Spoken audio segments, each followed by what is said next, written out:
et fraternelle pour nous soutenir, pour vous dire que nous sommes tous de tout cœur avec vous et que nous aimerions que vous soyez notre mère de parole. Donc bienvenue et je vous cède la parole.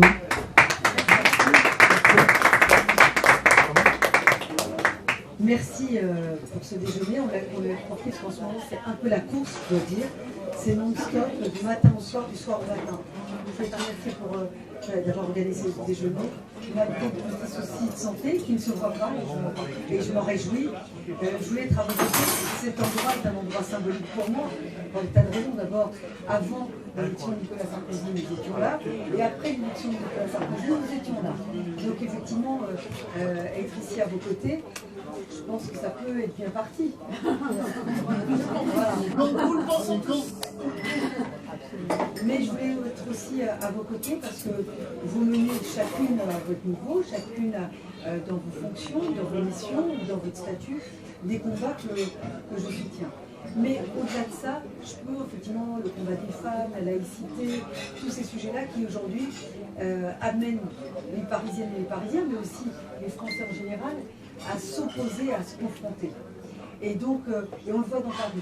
Moi, je ne pensais pas, franchement, découvrir, notamment au centre de Paris, c'est ce que j'appelle les territoires perdus de la République. Il y a des endroits où ça s'est totalement fracturé. Moi, je n'imaginais pas qu'à Paris, ça puisse exister. Que des communautés s'affrontent, que des communautés s'excluent, et encore pire, qu'on puisse exclure des femmes. Et franchement, c'est tout ce qu'on n'a pas connu. Et quand vous dites oui de Tunisie ou d'Afrique du Nord, moi j'ai toujours ressenti, et c'est d'ailleurs pour ça qu'avec nous ensemble c'est fluide, ensemble c'est convivial, j'allais dire c'est familial. Parce que dans chacune d'entre vous, dans vos regards, vos propos, vos gestes, vos actions, vos petites attentions et vos attentions, je retrouve ou maman que je n'ai plus, ou ma soeur, ou une tante, ou un propos que j'ai pu entendre. Et donc, jamais je me suis considérée avec vous, avec une rencontre, avec une association. Jamais j'ai pu avoir avec vous une rencontre. D'ailleurs, quand on se voit, on se touche. On se parle, on se touche, même si en ce moment, il ne paraîtra pas trop le faire. Mais c'est vrai qu'on se touche comme si effectivement on y retrouvait un peu de réconfort. Et puis, non mais c'est vrai. Et puis de dire, je sais que là, ça sera que de la bienveillance. Que là, quelle que soit la question qui va m'être posée, elle n'est pas ou dirigée ou tactique ou autre. C'est que les questions sont sincères, que nos rapports sont sincères. Et que surtout, nos liens,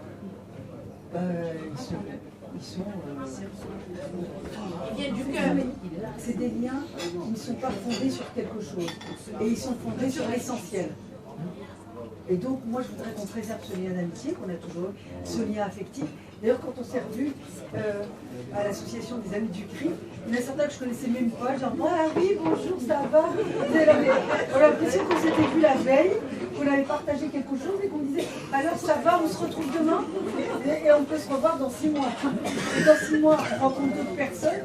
J'étais il n'y a pas longtemps dans le 19e quand vous nous avez rejoints. Voilà. Je parlais avec des femmes, on était à table, j'ai l'impression que c'était « Ah oui, alors ça va, qu'est-ce qu'on fait tout à l'heure ?» Et vous venez pour le 9 mars. Donc tout ça, il n'y a rien à dire. C'est spontané, je dirais, naturel. Donc moi, ce que je souhaite, au-delà de votre soutien, c'est-à-dire que quand je vous vois et que je vous rencontre et que je vous parle, je vous dis pas alors vous allez voter pour moi. C'est simplement si on peut préserver cette amitié, cette affection qu'on a. Voilà. Et c'est vrai que dans ce moment de mobilisation, les campagnes, il y a des moments où on a besoin d'un petit peu de doudou. Et donc c'est vrai que ça me bouge, c'est un doudou. Voilà. Et donc je voulais vous remercier d'avoir accepté de partager ce déjeuner avec moi, ensemble. Alors après, je peux répondre à des questions, mais comme dirait l'autre, je ne peux que dire oui, parce que je sais que ce que vous ressentez, c'est ce que je ressens. Ce que vous attendez, c'est ce que j'espère aussi. Et que vos interrogations, j'y aurai forcément une réponse. Voilà. Donc, comme dirait Sarkozy, avec vous, c'est oui, forcément. Avec vous, c'est... voilà. Et avec vous, ça sera... pour longtemps, toujours, et d'ailleurs vous l'avez prouvé, démontré, parce que là, depuis 2006, et bien avant, qu'en 2002, j'étais au ministère de l'Intérieur, j'habitais juste là, pas très loin. Et donc, 2002, j'ai l'impression que c'est une vie. Et donc, aujourd'hui, on se retrouve dans ce moment particulier.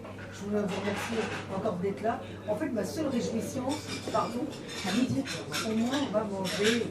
Ah. Ça, c'est une satisfaction. Vous avez bien fait de dire. Merci. Merci Rothschild Dati, merci d'être parmi nous aujourd'hui. Et merci à Raymond aussi. Et franchement, on espère que ce restaurant vous rapporte beaucoup de chance, comme dans le passé. Et tout à l'heure, peut-être vous pouvez nous expliquer comment on peut voter utile des premiers tours. C'est très important pour que tous les citoyens et citoyennes qui sont là nous peuvent transmettre le message. Parce que surtout, il faut qu'on vote utile dès le premier tour. Merci beaucoup. Le vote utile dès le premier tour, c'est que dans ce pouvoir voter. Non mais, je vais vous dire, c'est-à-dire que ce n'est pas une élection législative ou présidentielle. La voix perdue au premier tour, elle est... La voix perdue au premier tour, elle est perdue. Parce qu'il y en a certains qui disent, peut-être qu'au premier tour, on va voter ça, au deuxième, on va voter. Ce qui est perdu au premier est perdu. Pourquoi? Parce que nous, on a un objectif, c'est d'être premier au premier tour. Si on est premier au premier tour, donc dans ce cas-là, ça peut dérouler après. Voilà. Si vous êtes deuxième ou troisième, ça complique la tâche. Et même, ça peut la mettre en cause définitivement. Et donc, quand je dis voter utile dès le premier tour, c'est voter pour nos listes dès le premier tour. C'est pour ça qu'on a mis partout Dati pour Paris. Comme ça, vous reconnaissez les candidats. Et les listes, en fait, c'est Dati pour Paris. C'est engagé pour Paris, Dati pour Paris. Et donc, dans tous vos arrondissements, il faut que vous ayez repéré les candidats. Et pourquoi on lit de temps en temps qu'il y a, même si on arrive premier au premier tour, il y aura peut-être un problème de réservoir de vote ou je sais pas quoi. Non, parce que personne ne peut gagner tout seul. Mais je vous explique, si vous êtes premier au premier tour, c'est que vous avez fait le maximum de candidats de vos listes à vous. Et donc, si vous êtes amené à fusionner avec une liste, vous lui laissez moins de place. Vous comprenez ce que je veux dire? Si vous êtes deuxième, vous êtes obligé de laisser plus de place. Et donc, vous avez moins de garantie pour le troisième tour. Si, imaginons, vous êtes premier au premier tour. Finalement, dans un arrondissement, par exemple, dans le 7e, je n'ai jamais fusionné. Parce que j'avais assez de voix. Mais il y a des arrondissements où peut-être on va arriver devant, mais on a besoin de celui qui est derrière nous pour nous aider à gagner l'arrondissement. Dans ce cas-là, on va lui dire, non, on garde les 2 tiers, on vous donne un tiers. Voilà.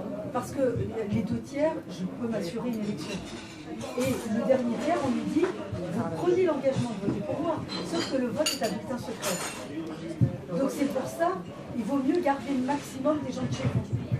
C'est pour ça, être premier, c'est que c'est vous qui avez la majorité, quoi qu'il arrive. Puis il y a des arrondissements, on va dire, on est premier, on ne fusionne pas.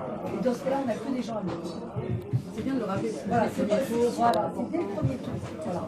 De toute façon, entre le plat et le dessert, on passera le micro pour qu'on pose les questions. Je vais juste remarquer que Resque a pris la peine de faire une fiche. Elle est bien, Elle est belle, hein? On va vous l'offrir à la fin. Oui, elle est belle. Voilà. Elle est bien cette affiche. Ah oui, elle est là. On a fait ça vite fait, mais franchement, c'est Désiré qui a choisi les couleurs. Et puis ça va très bien. Non, mais je la coupe pour la mettre dans... Avec grand plaisir, voilà. On va vous donner les deux.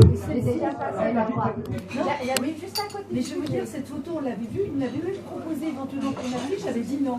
Comme quoi, alors qu'elle est belle. Alors qu'elle est belle. Non, parce qu'en fait, elle était en petite photo. Comme quoi, ça. Oui, c'est Alexandre qui nous a envoyé la photo et nous, notre imprimeur, il a fait le nécessaire. C'était une Bonne continuation et Voilà. Bon appétit à tout le monde. Et puis, on peut. Nous allons. Je vois plus.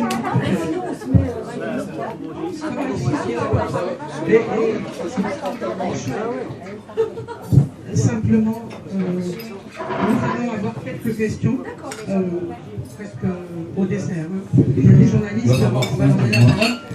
La plupart des personnes qui sont présidents de l'association, il y a des journalistes, il y a des femmes d'affaires, et beaucoup de présidents de l'association. Donc, on a beaucoup de personnes. Et puis, monsieur, mon adjoint officiel, voudrait vous offrir Alors voilà. L'année prochaine, je vais penser à vous dans une Bah, Je vais pas mettre des diplômes l'année prochaine à la mairie de Paris. Donc, Hamid Bayer, cette belle quand même. voyez déjà la bouteille de champagne. C'est bon aussi. Je la mets sur mon bureau. C'est dans le projet. On n'attend plus personne. C'est Marielle.